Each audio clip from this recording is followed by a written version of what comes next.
Shutdown could kill more Americans than COVID-19. Betsy, McCaughey, on Townhall, April 13th, 2020. Thursday's unemployment update confirms that over the last 3 weeks, nearly 17 million Americans have been laid off because of the shutdown. That's 1/10 of the nation's workforce. It's not just an economic fact, it's a public health disaster. If the shutdown is dragged on, as many public health experts recommend, it is almost certain to kill more Americans than coronavirus.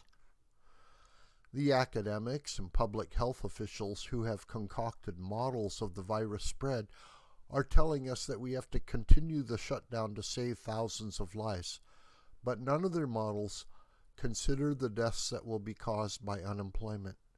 Before the virus hit, America's unemployment rate was 3.5%, the lowest in 50 years. Now Goldman Sachs predicts unemployment could spike to 15% by mid-year. A St. Louis Federal Reserve economist grimly predicts 32% unemployment, worse than during the Great Depression. No model or guesswork is required to foresee the deadly impact. Job losses cause extreme suffering. Every 1% hike in the unemployment rate will likely produce a 3.3% increase in drug overdose deaths and a 0.99% increase in suicides, according to data provided by the National Bureau of Economic Research and the medical journal Lancet. These are facts based on experience, not models. If unemployment hits 32%, some 77,000 Americans are likely to die from suicide and drug overdoses as a result of layoffs. Scientists call these fatalities deaths of despair. Then add the predictable deaths from alcohol abuse caused by unemployment. Health economist Michael French from the University of Miami and a co-author found a significant association between job loss and binge drinking and alcoholism. The impact of layoffs goes beyond suicide, drug overdosing, and drinking. Overall, the death rate for an unemployed person is 63% higher than for someone with a job, according to findings in social science and medicine. Layoff-related deaths are likely to far outnumber the 60,400 coronavirus deaths predicted through August. This comparison is not meant to understate the horror of coronavirus for those who get it and their families, but heavy-handed state edicts to close all non-essential businesses need to be reassessed in light of the predictable harm to the lives and health of the uninfected. The shutdown was originally explained as a way to flatten the curve, allowing time to expand health care capacity so lives would not be needlessly lost in overwhelmed hospitals.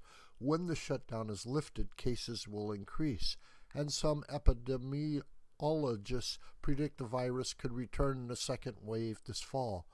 But as President Trump reported Friday, hospitals are already now supplied with ventilators, caregivers, and beds. Some cities are now oversupplied. Even New York State, with half the cases in the nation, reports enough beds. Temporary bed capacity there provided by the U.S. Navy and the U.S. Army Corps of Engineers is largely empty and unneeded. Trump's social distancing guidelines expire April 30th, suggesting the possibility of restarting parts of the economy shortly thereafter. To make any reopening possible, schools should resume in most places so working parents can return to jobs. Even in New York State, the coronavirus epicenter with almost half the deaths, only one child under 10 has died. Some 84% of fatalities in New York are people over 60. When America faced a polio epidemic in the 1950s, schools were shut down because polio disproportionately impacted children. It makes little sense with coronavirus, which usually spares the young. On Tuesday, Trump is announcing a committee focused on how to reopen America for business. That's a reassuring sign. It won't be done by a flick of a switch. It will depend on testing, on accommodations employers make to help workers feel safe, and on the confidence level of consumers who ultimately decide when it's again safe to patronize restaurants and theaters. The president's public health advisors are saying the virus will determine the timetable. Mr. President, listen also to the silent majority who will suffer most from an indefinite shutdown. It's not just their jobs that are on the line, their lives are too. This video is a production of the School of the White Crane. Hi, my name is John Brooker. Please subscribe to this YouTube channel.